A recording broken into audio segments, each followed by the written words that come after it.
program studi D3 Analis Kesehatan Politeknik Katolik Mangunwijaya Semarang, Jawa Tengah.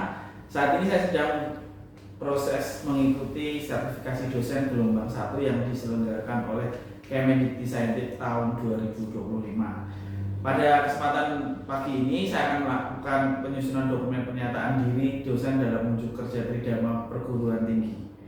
Pada kesempatan ini saya akan memaparkan salah satu mata kuliah yang saya ampu, yaitu aplikasi komputer dan statistik. Saya mengajar mata kuliah ini semester 3 tahun ajaran 2024 dengan bobot 2 SKS praktek. Mata kuliah ini merupakan mata kuliah wajib bagi mahasiswa semester 3 dengan kode mata kuliah AK3042.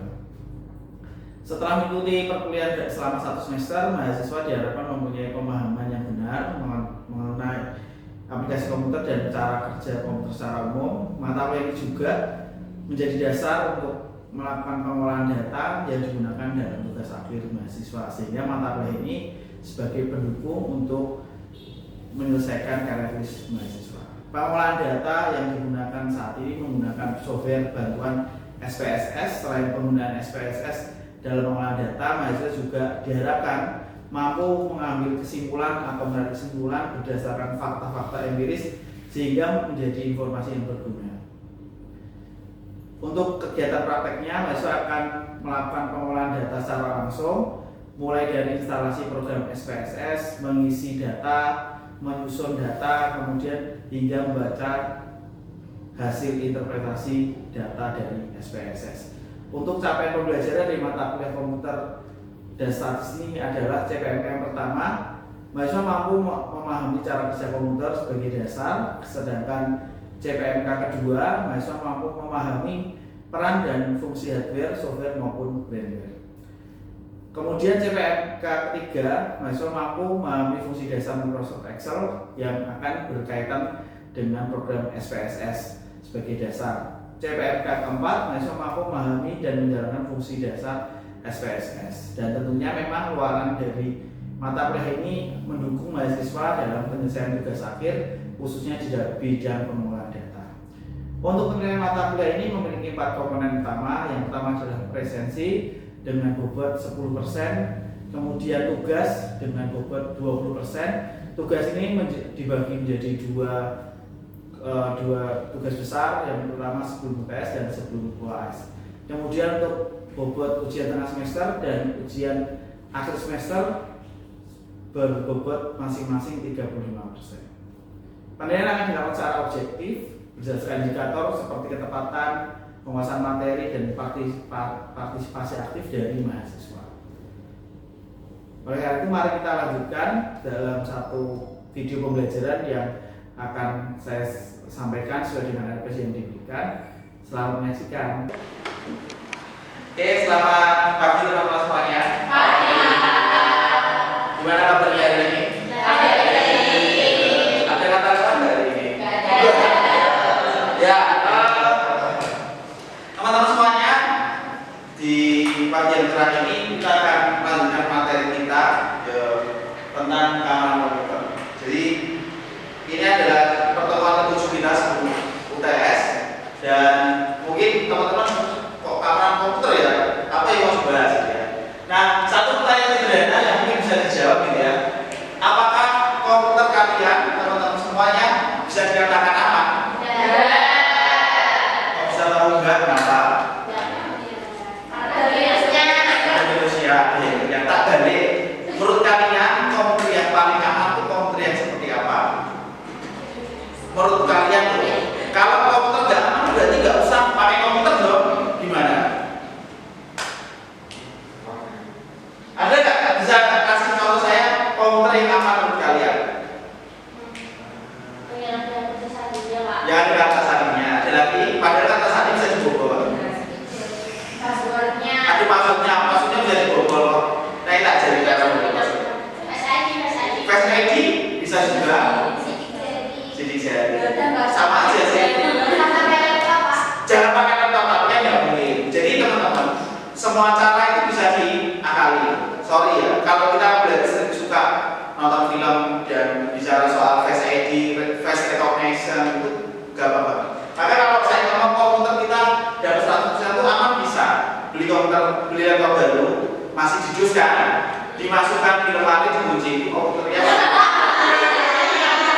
Tapi kan tidak bisa digunakan. Kita itu harus ngambil resiko. Kalau kita nggak pernah ngambil resiko ya nggak ada hasilnya. Istilahnya gitu ya. Jadi apa? Aku mau aman, nggak pakai komputernya ya nggak bisa. Aku mau aman, nggak pakai HP nya nggak bisa. Jadi artinya kita itu harus berdampingan dan berdampingan dengan resiko. Otomatis ya kita harus apa ya? Harus mewaspadai ancaman-ancaman. Gitu ya. Nah, review dulu. Pertemuan kemarin kita belajar soal tentang bagaimana era internet itu berkembang dengan pesat. Artinya semua dilakukan dengan HP. Zaman dulu kalau kita pesan makan pakai telepon atau apa ya, memanggil. Tapi sekarang cukup pakai HP saja dengan aplikasi GoFood dan sebagainya bisa. Dan itu memang, tapi di dalam satu sisi ada ancaman dan ada manfaat. Harapannya sih teman-teman terhindar dari ancaman, tapi mendapatkan manfaat yang sebaik-baiknya. Saya kira teman-teman di Gen Z ini kalau teman-teman memanfaatkan internet dengan baik, bisa jadi selebgram pasti punya uang dan sebagainya. Tapi salah satu sisi yang tadi kita belajar ada tentang ancaman. Keamanan komputer itu seperti apa? Apakah aman nggak sih komputer kita, atau kita itu harus melaksanakan suatu tindakan yang lebih aman dulu? Nah, ini tadi ya, alasannya kenapa sih komputer nggak bisa 100% aman kalau teman baca ya? Ini namanya keterbatasan manusia dan kompleksitas sistem. Karena sebaik-baiknya sistem pasti error juga. Errornya macam-macam, saya tidak mau benar ya. Tapi seringkali terjadi seperti itu karena memang perangkat lunak atau software itu ditulis manusia dan otomatis barangkali terjadi kesalahan. Kemudian ancaman dari dalam itu macam-macam teman-teman. Maka kalau di contoh sederhana, kalau teman-teman suka wifi di tempat umum, di restoran, di kafe, itu harus hati-hati. Kenapa? Karena ada orang-orang yang bisa jadi spyware, melihat oh passwordnya mama tuh ini, atau mungkin transaksi bankingnya ini yang berbahaya ya. Ada namanya informasi ancaman cyber. Ancaman cyber ini terus berkembang dan lebih parahnya kalau teman-teman tahu ya, paling parah. Gak tahu teman-teman suka nonton film nggak ya? Nonton film nggak? Ya. Nontonnya Korea. Saya belum ketemu tema teknologi itu film Korea. Kalau tema kesehatan itu banyak Korea. Tapi kalau yang cita-cita, tapi kalau cyber belum ada. Jadi salah satunya adalah sederhana kayak misalkan ancaman virus ransomware yang kemarin sampai datanya disandra, yang di rumah sakit apa disandra, datanya nggak bisa dipakai, harus bayar tebusan. Itu ancaman tentang keamanan cyber seperti itu. Dan memang kalau data kita sendiri sih aman, tapi kalau teman-teman pernah baca ya, data Kominfo bocor, ya data apa bocor, itu terus kita mau apa? Jadi ya kita harus melakukan regulatif. Nanti lah sebutkan contohnya regulatif. Nah, untuk sampai pembelajaran dari ini bahwa mahasiswa dapat menyebutkan contoh-contoh ancaman keamanan sistem komputer. Saya berikan contohnya seperti apa. Dapat menyebutkan kejahatan-kejahatan komputer yang ada di dunia internet. Dan terakhir, lebih penting ini teman-teman, yaitu mahasiswa dapat menyebutkan langkah-langkah preventatif untuk terhindar dari ancaman dan kejahatan di dunia internet. Nah, ini macam-macamnya banyak. Mungkin teman-teman yang nggak asing apa, yang dari kalian terngiang apa salah satu yang paling terkesan? Spyware. Paling ya, ada yang namanya virus kali. Virus. Pernah nggak tentang adware sama malware? Kita kasih tahu dampaknya malware sebenarnya. Jadi kalau kamu sama-sama satu wifi, tapi komputermu lemot, komputermu gagal, atau kecepatan kencang, itu salah satunya adalah menyampaikan malware. Jadi malware itu istilahnya numpang di jaringan internet kita yang membuat internet kita itu lemot. Jadi Anda harus lebih hati-hati. Malware gimana kita? Ya, yang lain sebenarnya teman-teman bisa tahu soal email bomb, terus kemudian backdoor, ini istilah-istilah yang ada di dunia internet. Nah, jadi apa sih keamanan komputer? Keamanan komputer itu pengumpulan dan modernisasi sumber daya, termasuk persoalan dari infrastruktur, struktur dan proses untuk melindungi jaringan dan sistem komputer yang didukung cyber dari peristiwa yang memproduksi integritas dan gangguan kirim yang mengakibatkan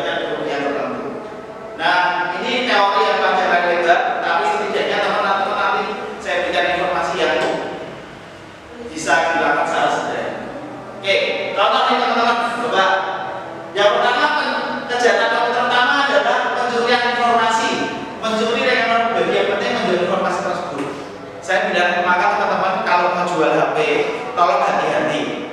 Kenapa? Karena ada software yang bisa membangkitkan memori masa lalu.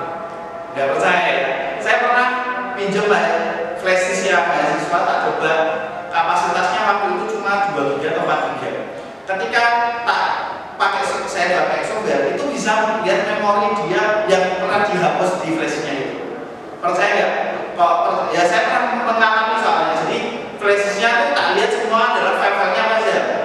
Kebetulan aman, yaitu drakor semua. Ya, dari drakor semua. Jadi bisa. Jadi kalau kamu rasa ya sudah pernah foto, gua hapus. Jangan bilang itu hilang. Itu masih ada. Tinggal dibandingkan lagi akan. Jadi nggak nakut-nakutin. Jadi saya kasih tahu aja. Maka kalau teman-teman seringkali lihat di dunia internet, maaf ya, foto pribadi tersebar, apa tersebar, video tersebar, karena mungkin HP-nya dijual sembarangan, di recovery balik semua. Gitu. Amannya gimana Pak? Saya nggak mau aja ya. Aman kalau jual HP-nya dihancurin dan selesai. Tidak ada kenangan masa lalu.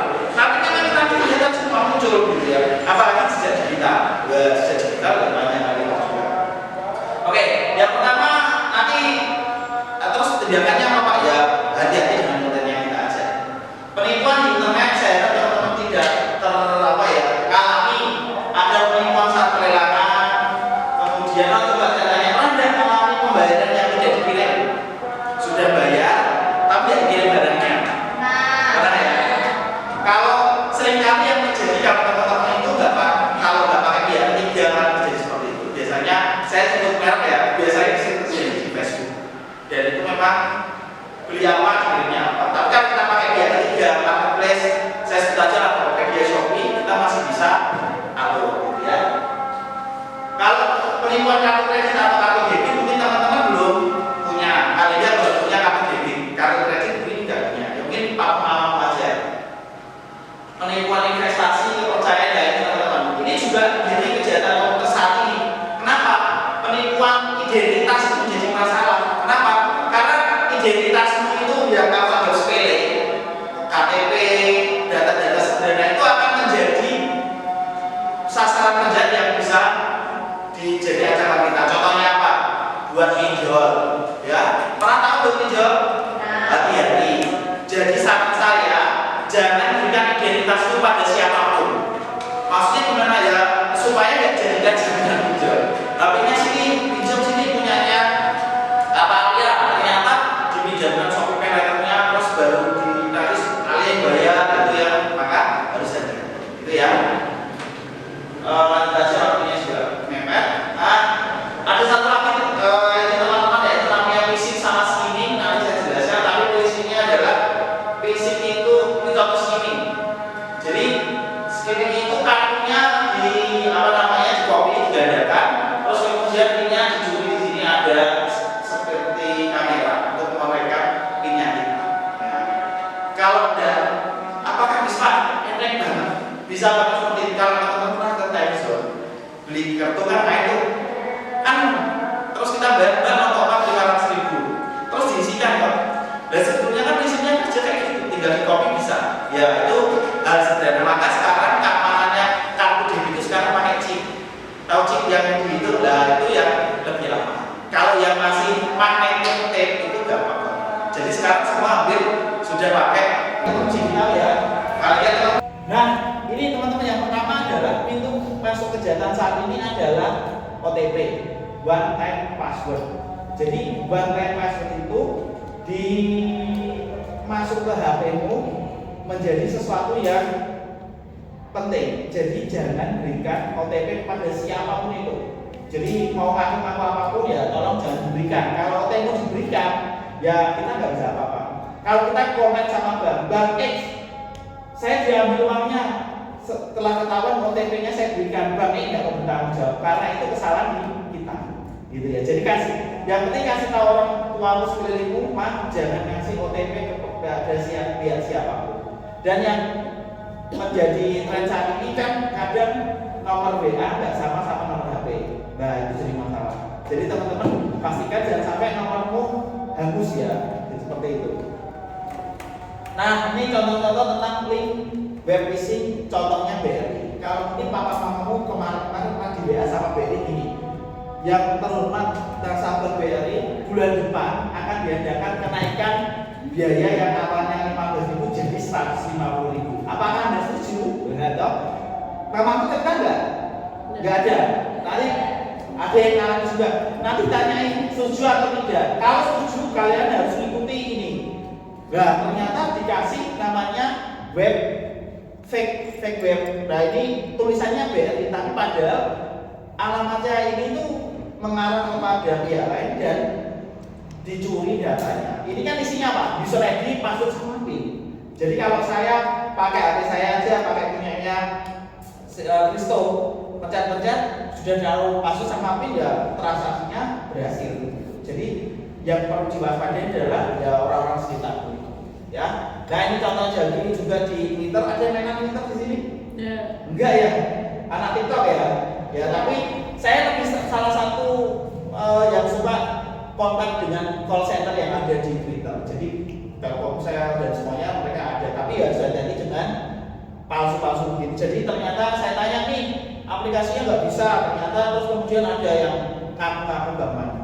Banyak merek di sini sebutkan yang penting ada paham. Nah sekarang coba cek ya antivirusnya kalian itu apa namanya? Ada nggak di sini?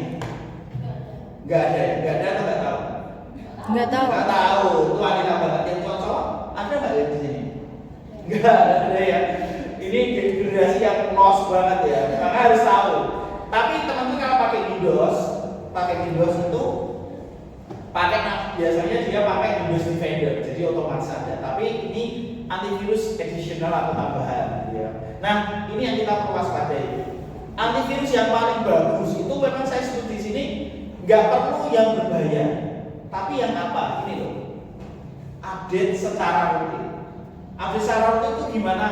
Kalau bingung, desain aja automatically update. Jadi otomatis dia tiap nyala, buka, update. Kalau enggak, mau percaya apa enggak? Ada yang bangga pakai Smartdev. Ada yang pakai Smartdev? Smartdev dibuka ternyata Smartdev tahun 2018. Ini tahun 2025. Ada Pak? Ada. Maka harus hati-hati. Oke? Nah, terus kemudian pop-up ini seringkali muncul di situs-situs yang Anda sering nonton. Mau tahu contohnya? Nonton drakor online, tiba-tiba pop-up. Nontonnya saya sih di info kalau pakai Oplo. Tapi kalau LK21 tahu ya? Jangan-jangan iklannya banyak enggak? Banyak banget Pak. Itu loh, tiba-tiba muncul lah itu namanya pop-up. Jadi kadang apalagi situs-situs yang memang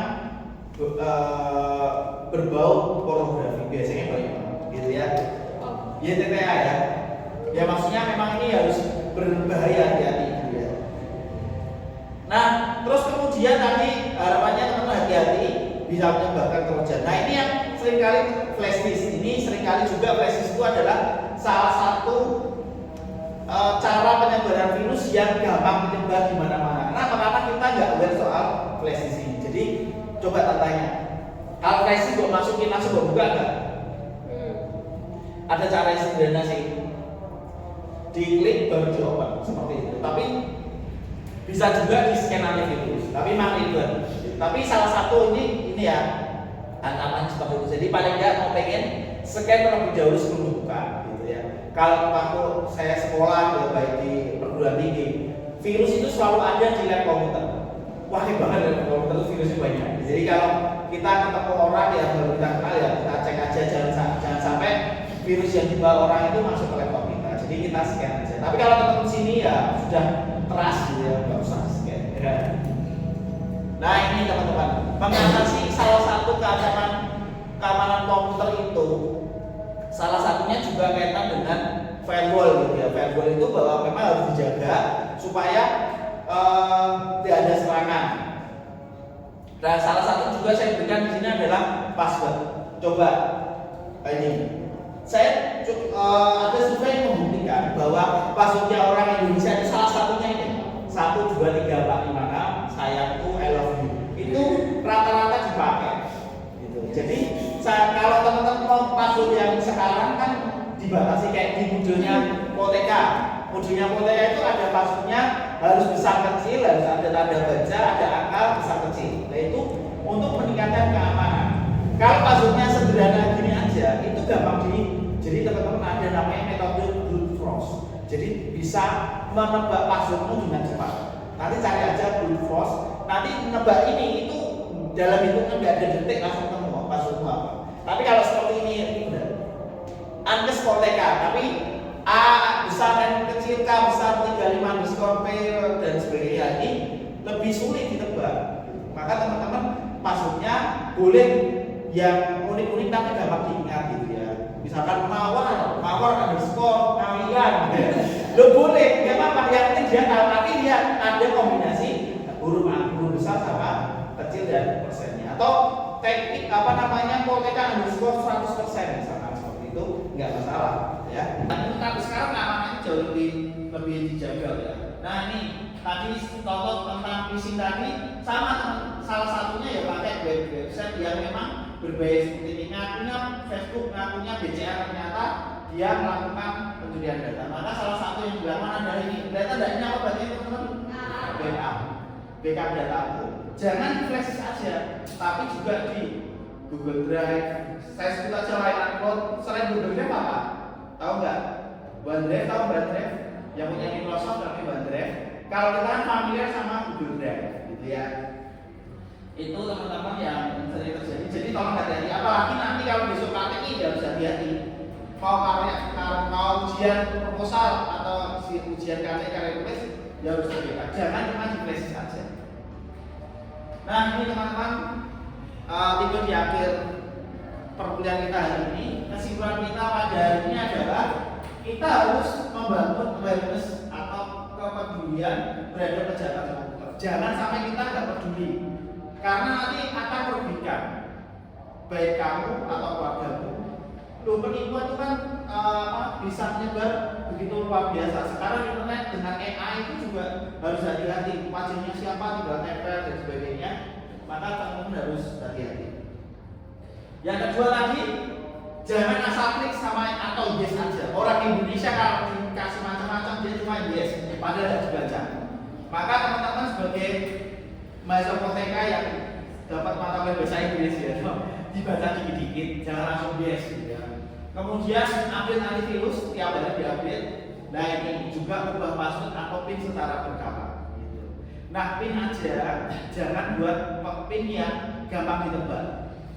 PIN yang bisa kalian bisa tebakkan 1, 2, 3, 4, 5, 6 atau double 1, 1, 1 biasanya orang-orang tua itu 1, 1, 1 sampai 6 ya, atau 5, 5 sampai 6 gitu ya. Ada nggak teman-teman ngasih saran kira-kira PIN yang susah ditebak apa? Apa? Gimana?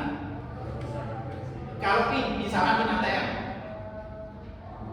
biasanya ya kita tuh lemah 1 tanggal lahir kita kan 6 digit tuh, ya kan? Tanggal lahir pacar, ya kan? Tanggal jadian, ya kan sih gitu. Mawar senyum sekarang ya. Maka para nyaman, saran saya jangan kayak itu. Kalau misalkan saya sudah punya anak, itu pasti pinnya tanggal lahir anak, ya kan gitu. Itu pola. Maka diubah polanya supaya nggak ketebak. Gampang banget kalau saya punya Kristo, tinggal masukin aja pinnya yang tanggal lahirnya itu masuk gitu ya. Biar aman gimana ya? Cari. Saran saya aman pakai tanggal lahir pacarnya teman, itu tidak akan ketahuan. Iya kan, aman itu tidak akan ketahuan gitu ya. Enggak, contoh aja. Tapi ini penerapan yang dilakukan setiap hari ya. Oke, teman-teman, tugas sesuai kesepakatan kita dari awal bahwa ada 3 tugas sebelum UTS. Tugasnya salah satunya adalah di kanan informasi. Teman-teman saya minta cari satu artikel di sumber berita yang terpercaya. Jangan abal-abal ya, terpercaya itu ya contoh detik.com, kompas.com, CNN boleh. Jadi salah satu tentang berita tentang keamanan sistem informasi atau keamanan komputer, dan memang Anda harus cari yang memang itu bermanfaat. Contohnya ini ya. Jadi saya berikan di sini, nanti Anda review link tersebut, Anda review. Terus kemudian yang penting adalah tuliskan apa yang harus kita lakukan agar terhindar dari kejahatan komputer tersebut. Nanti diupload di Moodle, kemudian di Moodle saja link drive-nya dikopikan saja. Jadi kata kunci untuk mendapatkan nilai maksimal yang pertama adalah update berita. kalau teman-teman besok ngirim berita tahun 2015 ya sudah update, nggak update. Jadi paling nggak 2024, 2025 tahun ini. Kemudian yang kedua adalah asas manfaat. Manfaatnya apa untuk untuk kalian? Jadi manfaatnya adalah apa yang dari berita itu. Jadi manfaatnya jangan sampai karena itu juga ada manfaatnya ya. Itu tolong nggak usah. Yang ketiga adalah tindakan yang konkret yang Anda bisa lakukan untuk terhindar dari keamanan. Ada yang mau ditanyakan teman-teman? Tidak ada. Kalau tidak ada, terima kasih untuk bersamaannya. Minggu depan sudah UTS. Sebelum UTS, jadi paling enggak tugasnya dikumpulkan di Moodle dan disiapkan untuk UTS ya. Terima kasih, selamat siang, selamat pagi.